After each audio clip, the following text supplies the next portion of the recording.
आजपासून magic book ही book read करायला सुरुवात करणार आहोत. ॲक्च्युअलमध्ये बुक रीड नाही करणार आहोत, तर आपण ह्या बुकची प्रॅक्टिस करणार आहोत.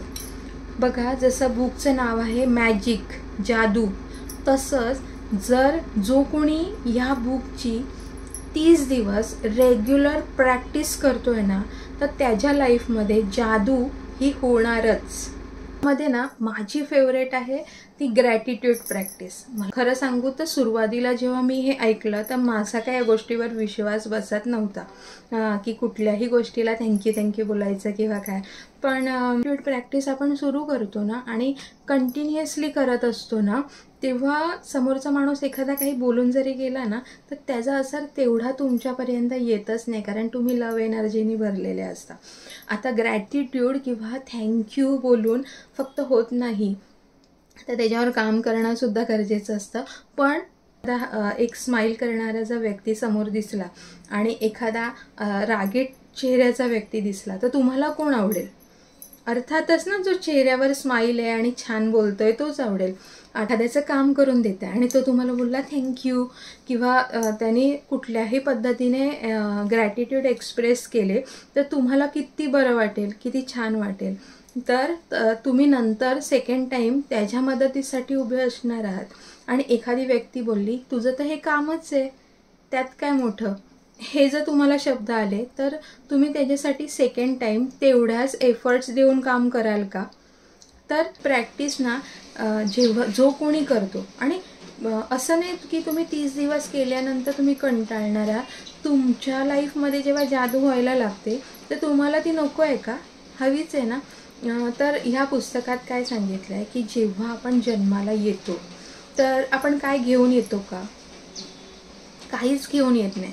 तर जर आपण काहीच घेऊन येत नाही, आपण आणि जे काही भेटतं ते आपल्याला या युनिवर्समधून भेटतं आहे, तर जे काही भेटतं आहे, किंवा आपण आलो आहे तर आपल्याला 2 हात, 2 पाय, डोळे, आपले बॉडी, सगळे अवयव, आपण कपडा लत्ता, घर, हे श्वास, सगळं जे काही भेटतं आहे, तर त्याला आपण थँक्यू बोलून आभार व्यक्त नाही करू शकत का? जे पण आपण आभार पण व्यक्त करतोय, ते पण त्या गोष्टीसाठी तर होतच नाही आहेत. बघा, जेव्हा तुम्ही थँक्यू बोलताय, एनर्जी लेवल तुमचीच वाढते आहे, त्याचा फरक पण तुम्हालाच पडतो आहे. पण तुमची त्याच्यामागची भावना ही नाही असली पाहिजे की मी जर थँक्यू बोलली ना, तर माझी एनर्जी वाढणार आहे. कारण की जेव्हा एक फीलिंग चेंज होते इथे, आणि मग ती तेवढ्या असरने काम करत नाही. आपण कोणाला सांगितलं की वाव किती छान जेवण आहे, खूपच भारी, मस्त, तर समोरच्याला किती मस्त वाटतं की तो आपल्याला विचारेल अजून हवं आहे का, किंवा देऊ का, की है ना. म्हणजे काय, तर त्याला त्याची पोचपावती भेटली, तर त्याला तो किती ग्रेटफुल झाला, किंवा तो किती हॅप्पी झाला समोरचा. कधी कधी आपल्याला वाटतं की ग्रॅटिट्यूड एक्सप्रेस करणं मला जमणारच नाही, मी कोणाचे आभार व्यक्त नाही करू शकत. तर असा विचार करा की बघा, पहिली स्टार्टिंग आपण आपल्यापासून करूया, की आपल्याला छान असं शरीर दिलं आहे, 2 हात, 2 पाय. मग तुम्ही ज्याला ग्रॅटिट्यूड देणार आहात, किंवा तुम्ही ज्याचे आभार व्यक्त करताय आपल्या बॉडीचे, आणि ते एखादा पार्ट तुम्हाला नाहीच आहे, तर किंवा ती व्यक्ती तुमच्या लाईफमध्ये नाही आहे, तर ती परिस्थिती तुमच्या लाईफमध्ये नाही आहे, तर पॉज तिथे ठेवा आणि विचार करा की मग आपल्याला ग्रॅटिट्यूडचं महत्त्व खूप जास्त पद्धतीने कळतं आणि आपण ग्रॅटिट्यूड द्यायला सुरुवात करतो. त्यात काय सांगितलं आहे की लाईक अट्रॅक्ट लाईक. ते सांगतात तुम्ही फीलिंग्स, थॉट्स, इमोशन्स जे देणार आहात तेच तुमच्याकडे डबल होऊन पुन्हा येणार आहे, की तेच तुमच्याकडे मल्टिप्लाय होऊन परत तुमच्याकडे येणार आहे.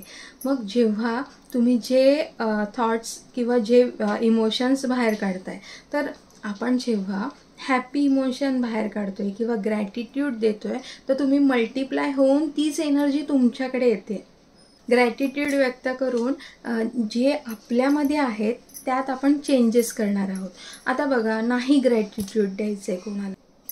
आता बघा की आपण एखाद्या स्ट्रेसमध्ये आहोत, दुःखी आहोत, टेन्शन आहे कुठल्या गोष्टीचं आपल्याला, किंवा आपण आनंदी आहोत, है ना, तर आपण ज्या फिलिंगमध्ये आहोत, ज्या इमोशन्स तयार करतोय तेच अट्रॅक्ट करणार आहोत, तेच आपल्या लाईफमध्ये येत जाणार आहे.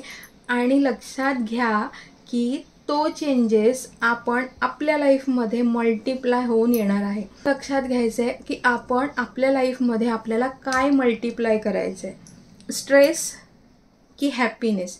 आपल्याला आनंद करायचा असेल तर भरभरून ग्रॅटिट्यूड द्यायचं आहे. बघा, कुठलीही गोष्ट तुम्ही करा, फायदा आपलाच आहे. आपणच आपला जो पण गोल असेल त्यापर्यंत पोचत असतो.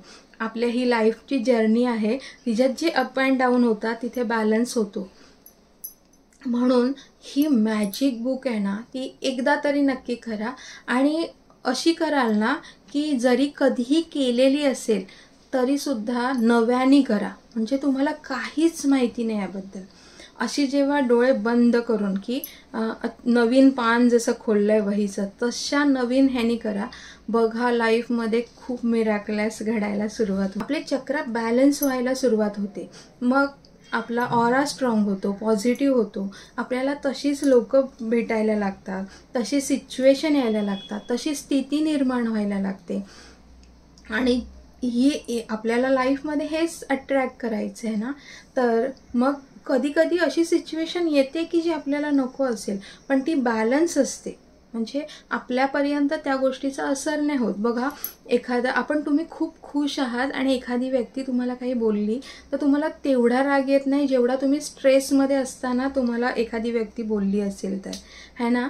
तर तसं आपण काय करतो, आपण जॉब करतोय किंवा तर मग जिथे आपण जॉब करतोय ना, तर आपला विचार काय असतो, मोस्ट ऑफ आपण काय करतो की अरे माझी सॅलरी खूप जास्त नाही आहे, किंवा मी पाहिजे ते घेऊ शकत नाही, किंवा मग माझं सराउंडिंग एनर्जी छान नाही आहे.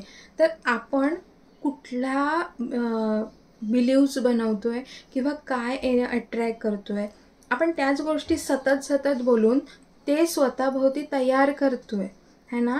तर आपल्याला हे जे मॅजिक बुक आपल्याला शिकवतं 30 दिवसामध्ये आपण कसं आपल्या लाईफमध्ये चेंज व्हायला पाहिजे. तर मॅजिक बुक कोणी केलं पाहिजे? मॅजिक बुक सगळ्यांनी केलं पाहिजे. आता आपण बघितलं की ग्रॅटिट्यूड काय, की आपण श्वास घेतोय त्यासाठी ग्रॅटिट्यूड आहे, की आपण दिवसभर जे पण आपल्याला वस्तू भेटतात आपण त्याला ग्रॅटिट्यूड देतोय, घराला देतोय, ॲटलिस्ट राहायला घर तरी आहे, ॲटलिस्ट आपले हात पाय व्यवस्थित आहेत, मग आपण काम करू शकतो, आहे AC आहे, त्याची आपण सुखसोयी आहेत आपल्याला, ह्या गॅस आहे, की म्हणजे आपण एक छोट्या छोट्या गोष्टींमधून आपण हे बघायचं आहे की आपल्याला कसं सगळ्या गोष्टी आपल्याला दिलेल्या आहेत, की आपण एकदम आरामात आहोत तसं बघितलं तर. पण आपण त्या गोष्टींकडे आपला फोकसच नसतो. आपला फोकस असतो की आपल्याकडे काय नाही आहे. म्हणजे एखादी गोष्ट जर आपली चुकीची घडते तर आपला फोकस मोस्ट ऑफ त्याच गोष्टीवर अडकलेला असतो की ती गोष्ट माझ्या लाईफमध्ये प्रॉब्लेम देते. मग ती गोष्ट छोट्यातली छोटी असेल तरी सुद्धा आपलं लक्ष त्याच गोष्टीवर. ह्या बुकमधला एक सगळ्यात महत्त्वाची गोष्ट की जेव्हा आपण आता बुक स्टार्ट करतोय तर सगळ्यात महत्त्वाचं आपला पूर्ण फोकस हा आपल्यावर असणं गरजेचं आहे. सेकंड, आपली तुलना दुसऱ्यांबरोबर करायची नाही, की माझ्या लाईफमध्ये हे आहे, त्याच्या लाईफमध्ये हे आहे. तर ह्यावर मी एक वेगळा एक छोटासा व्हिडिओ बनवेन. तिसरं की आपल्या लाईफमध्ये आपल्याला काय हवं आहे आणि त्याच्यावर आपल्याला काय काम करायचं आहे, मग आपण आपल्या लाईफवर खरंच तेवढे एफर्ट्स देतोय का हे बघायचं आहे. प्रत्येकाची लाईफची जर्नी ही वेगवेगळी असते, तर आपण दुसऱ्यांच्या इथे फोकस न करता आपण आपल्यावरती लक्ष द्यायचं आहे. ओके. आणि तुम्ही जिथे फोकस देणार आणि कुठल्या वेळेने देणार त्या पद्धतीने तुमची प्रगती निश्चित. तर आता ही मॅजिक बुकची जर्नी स्टार्ट करण्यासाठी किंवा मी माझ्या लाईफमध्ये एक बिग जादू तयार करण्यासाठी किंवा जादू मला करायची आहे माझ्या लाईफमध्ये आणि ती जादू करण्यासाठी मी ओपन आहे, मी रेडी आहे. मी तयार आहे की ही जी लाईफ चेंजिंग जी काही जर्नी आहे ती मी हॅप्पी म्हणजे खूप माझी जी लाईफची जर्नी आहे ती आनंदी तर होतीच, पण अजून आनंदी, अजून पॉझिटिव्हिटीने भरलेली, खूप हॅपीनेसनी भरलेली मला करायचे. त्यासाठी मी ओपन आहे आणि रिसीव करायला रेडी आहे. हे जेव्हा तुम्ही बोलणार आहात तेव्हा ती जादू तुमच्यावर काम करायला सुरुवात करेल.